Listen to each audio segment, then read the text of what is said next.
Hi, Mochismo Eugene, and welcome to another video from Exit Strategy. Please like, subscribe, share the video if you found it helpful. Give it a thumbs up. Pass it on if you believe someone else would benefit from it. I would appreciate that. Let's talk about that scooter that got stolen last Thursday, guys. As an awakened empath, you have a total recall of everything that you go through during the time that you're going through it. You take a lot of intel, not always consciously, but you're always picking up on stuff that most people, just they pass off or they just don't see it at all.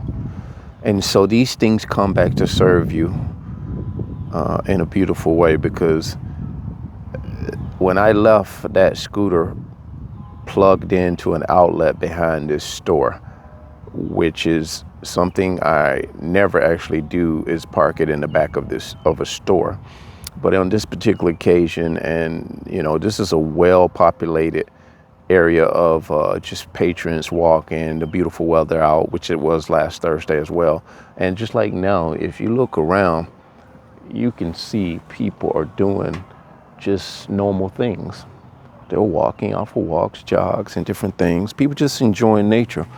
And so that's not a guarantee that no one would have taken the scooter, but, and the charger was like $150, $150. Oh, you don't know what a buck means. The scooter was $4,000. JBL speaker on it that was attached to it was about $200.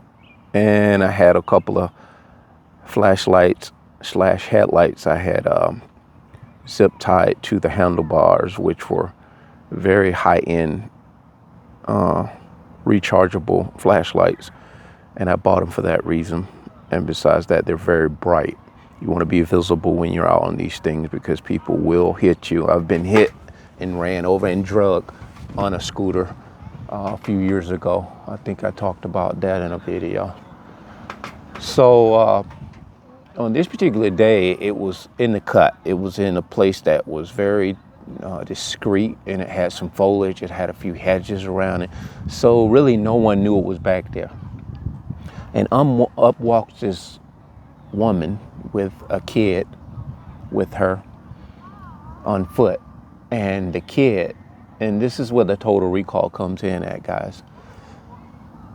He mentioned, he remarked, "Hey, that's a nice scooter. How much you pay for that? $200 or $300?" And to him, I replied just nonchalantly, "No, it was like $3,000-4,000, buddy." And he said, "Wow!" And he walked in the store with his mom.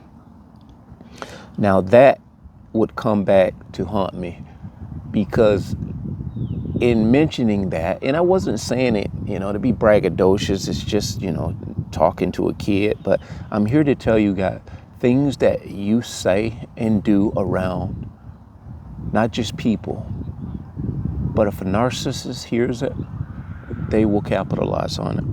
And I'm going to tell you why I've determined that this individual is a narcissist, because of certain behaviors and different things that progressed actually when we went into this store. One of her statements was to the kid, "Get whatever you want and mommy's gonna pay for it." You have those kind of moms. They're always super vocal in the earshot of other people so they can hear how great of a mom they are. Dads do it too. And many times it's just stuff fathers and mothers do. You don't do it just because you want to be heard and want to be seen. But I picked up on this in this particular instance, that this individual, she was trying to get some attention, undeniable, and to which most people didn't pay her any attention. She was known in these stores. I found out later that she had gotten kicked out of a service station, which was right across the street from the one that she ended up going into where I was.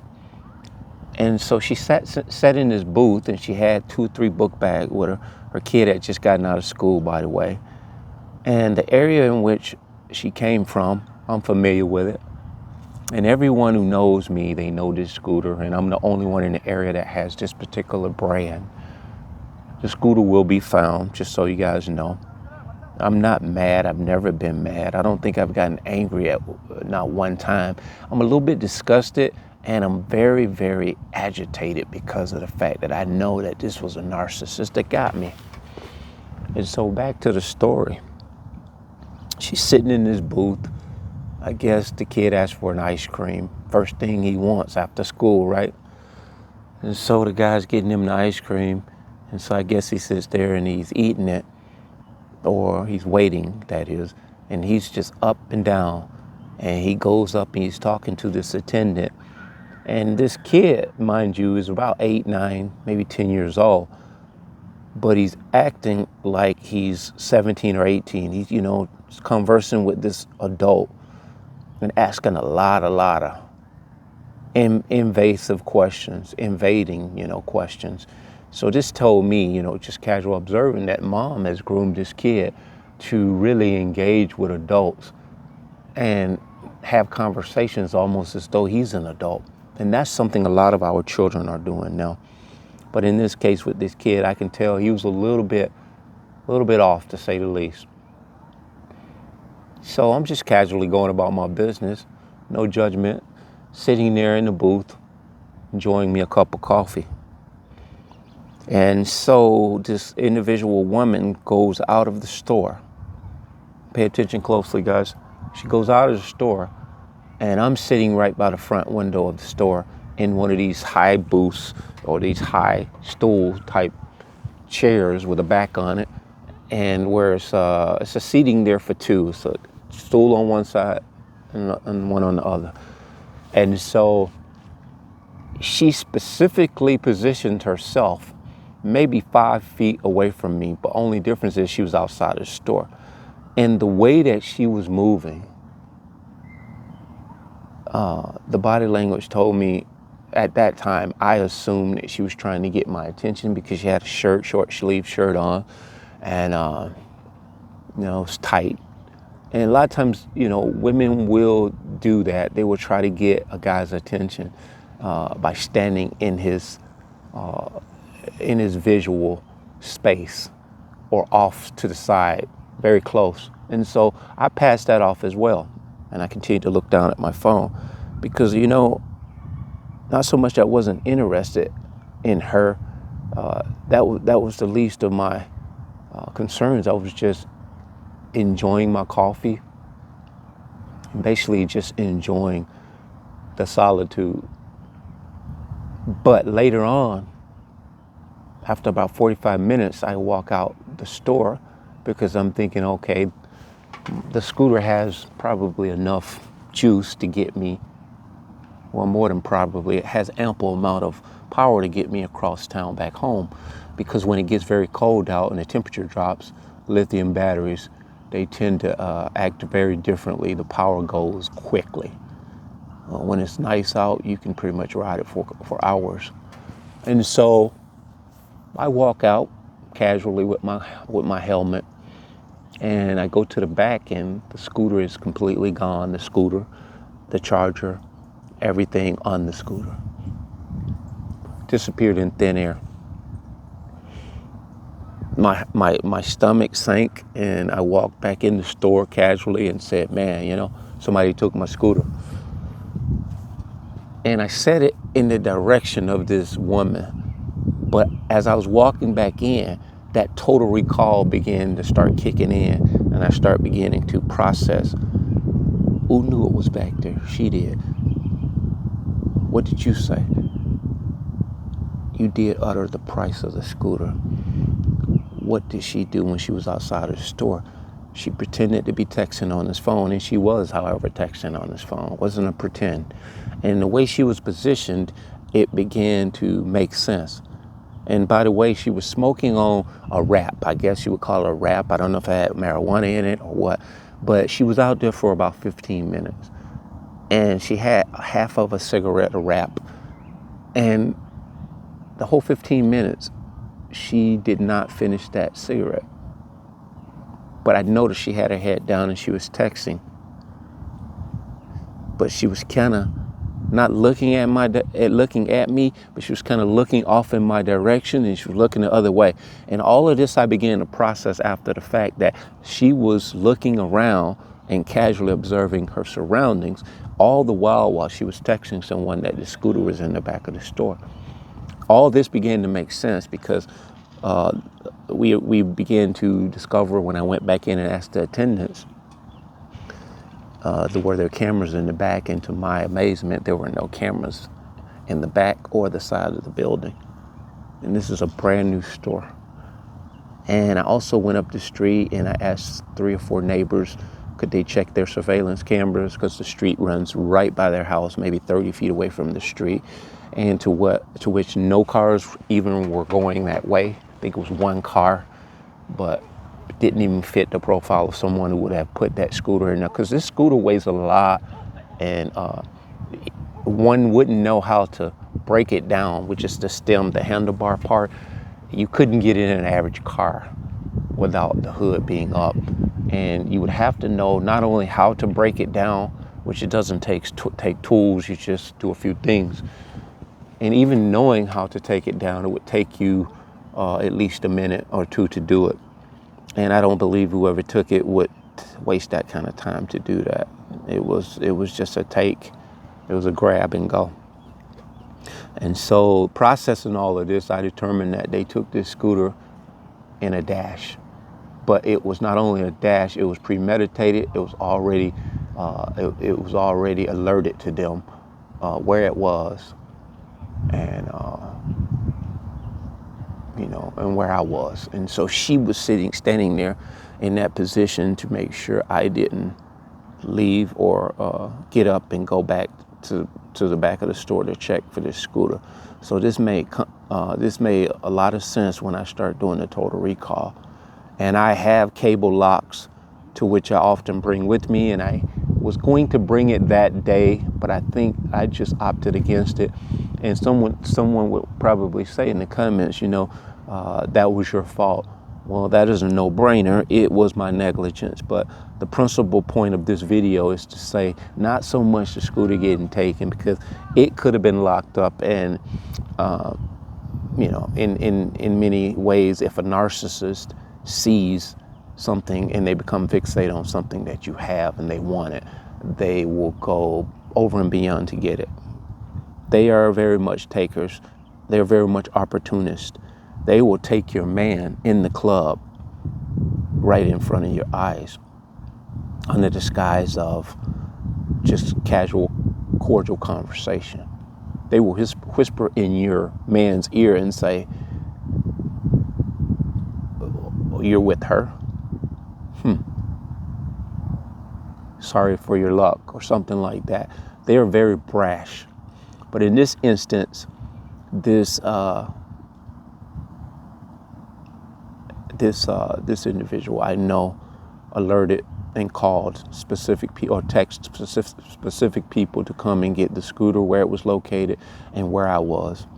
And I began to, I called 911 and I made a police report. But on a scale of 1 to 10, these things fall like on a 1 when it comes to them going over and beyond to try to look for this. They will, however, keep an eye out for it. And I'm not expecting much more than that, because, it's just the way it is. This is it's not a major crime. But there are some officers that I kind of have a rapport with, and I think they know me, and they know that it was a principal involved here, and they will be on the lookout for it. And we all know that with a scooter, you can't keep it inside. You have to ride it, and whoever they pass it off to is going to ride it. Unfortunately, the person who obtains it is not going to know it's stolen. So again, this principle is why I'm really adamant about recovering it and possibly prosecuting the individual, because I don't think she's even a fit mother, because of the fact that I think she solicits her son to help aid her in her dirty work, because the way that this kid was distracting that cashier, I think it served 2 purposes. It was to throw smoke screens, and just because he was talking so loud and asking one question after another before the attendant was able to answer one question, and how adults are trying to play face and be kind to the child because you don't want to be rude to the child. And all the while, the mother's outside. And I thought that was peculiar, too, when I think back, the total recall. Who leaves their child in the store unattended like that? Not one time did she look into the store to see if he was okay. I think she's left him many times before. And she is known, like I said, she got kicked out of this service station earlier that day. And ironically, as fate would have it, the officers know her. She's very indicated as to being just disruptive in all the asinine ways because she is disordered. These narcissists, they don't start major uproars because it's just someone doing them wrong. They start major uproars or minor uproars just because they need the attention. And they can pretend to be angry about something, but their facial expressions don't, or their body language, if you will, does not match their mouth. And they can feign anger when most people would believe that, oh man, they're very angry, they're sincere. But awakened empaths, we see it. And one more thing to add, when she walked into the store, I noticed a lanyard around her neck, and I was like, oh, you're a nurse. And so she was like, no, I'm home health aide. And I said, okay, that's a cool job. And I say, good for you. I am about them nurses, right? Most of them. Nothing against you able-bodied, decent nurses out here who have a calling to help and to heal. So her reply to that was, yeah, I'm a home health aide. And I was like, oh, good for you. That was the gist of that. And I say, oh, you live around here. Obviously, your kid just got off the bus, huh? She said, well, actually, I do, but I don't have a place to. And she turned her head. She turned her head away from me. And right away, mind you guys, my spidey senses kicked in because the empath and awakened that I am. I readily I was ready for her to turn back around. And when she turned back around, guess what? Absence of tears.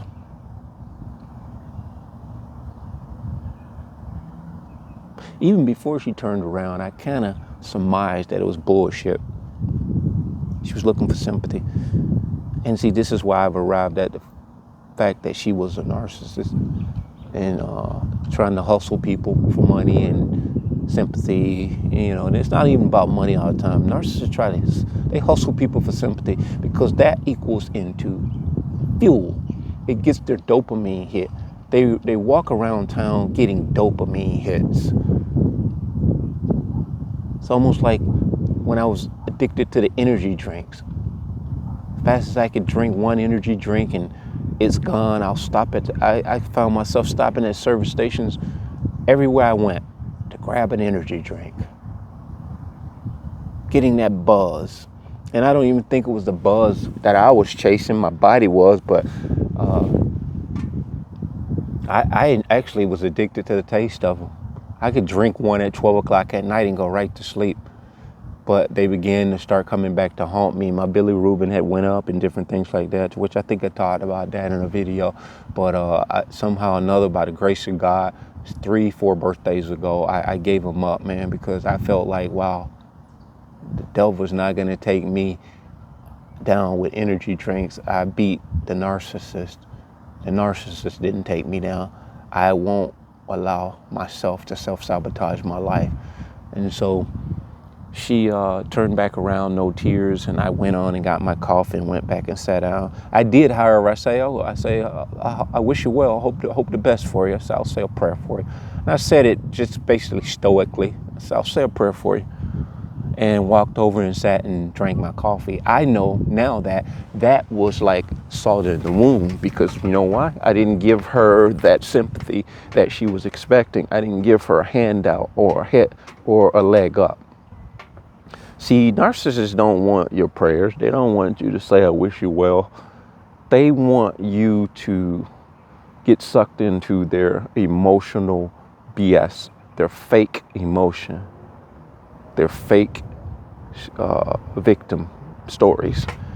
And so she went over and sat on the booth over there and got on the phone and called somebody after she had came back in, after she had already plotted and got my scooter stolen. I don't even know it at this time, but she came back in. I'm still sitting there nursing my coffee after she's come back in, because I'm not concerned about the scooter being taken. I'm not even on that page right now. So she goes over, sat by her son in the booth with her son. She has 3 or 4 book bag, had all these papers placed out on the in the booth, you know, just setting up shop in there like she's working from home. You know, you'll see this a lot with these people. They'll come and set up shop in these stores and hold these stores hostage and have their kids running around talking, fraternizing with everybody. And this is a part of what narcissists do. They train their child to draw people in, to converse with people, to create these fake allegiance with people, to befriend people. And so when these people see them in the future, it's like, hey, I remember you, you know. So this is how they garner a camp. They garner a crew. They garner a clique. And so this is why when the smear comes in, you got people that don't even know you, but acquainted with them, believing their BS about you. So this is how the smear is magnified. You think you just got the narcissist to worry about, but that's a whole nother subject. So again, she got on this phone and she put it on speakerphone. So it was this lady talking to her. I guess she was trying to she had a pen in her hand right now and stuff. Like she wasn't connected to that conversation, to be honest with you, but she was trying to pretend that she had a business conversation going on. And I'm sure the person on the other end was pretty much, they probably already had denied her for any help. So I guess she was on the phone pretending like, you know, why? You know, what's the deal? You know, I called 1,000,000 times, this kind of stuff. And so this served to further try to give her an alibi, like she is just doing her thing. She is oblivious to a scooter being stolen, and all the while she had everything to do with it. I'm sharing that story with you guys because not only did I put that together, I knew that she possibly, like I said, I think on the last video, she lived nearby, and I was right. That hunch was right. I was able to do my own little Columbo investigation. I drove my car around on a hunch the other day, and I saw her walking, and I was able to nail down exactly what apartment house she lived in. Today, I actually informed law enforcement of that very thing, because I don't want it to go across like, you know, I'm particularly like stalking her, but I'm just casually observing her. I know where she lives, and today of all days, she was over in the other end of the park over here, because this is a huge park. It goes all the way down to another end on the other side. There's just multiple things to do at this park. So I saw her sitting over there at one of the benches, and she's garnering this attention with this other unassuming young lady. And I actually pointed her out to the police, because they had came over here because there was some kids fighting at the basketball court. First warm day, guys. It always happens in the city. Nothing really major this time, and normally it would be some shooting, but not today. It was just a little scuffle with the guys at the basketball court, to which I didn't see that. So it was 3 cop cars over there. So I did indicate to them. I pointed her out from a distance over there. I said, and I identified what she was wearing. And it was like, and as I'm talking to these officers, they are loading me up with added stuff about her. It's like, yeah, you know, it's like if it's like 3 times a day, or in the week, 3 times a week, I have to go over to the apartment that you're talking about to deal with her. And I was like, yeah, but let her tell it she was homeless. He said, yeah. He said that was her story with me too, and then, but yet and still, he said to her defense, she is homeless, but that is one of many places they allow her to stay. And I said, yeah. And I didn't give it up that she was a narcissist, but I did, however, I broke it down in just plain English to them to say, I know that she's probably burning the bridge with the people that are trying to help her. They allow her to come back, and she's probably going back and forth. I said, that's probably what that sounds like. And see, this is the best way you can tell people about these toxic people. And even at that juncture, they already know that part, but they're not able to put together that that these people are hell-bent on destroying people and everything that you possess. So I didn't, however, divulge that part to them, that she's a narcissist. But that being the case, I know she is. And so for that matter, I'm going to proceed with caution to the point where I'm just hoping if and when this scooter shows up, we can run it back to her, lead it back to her and the people that she had involved with her. And we'll see what happens legally with that.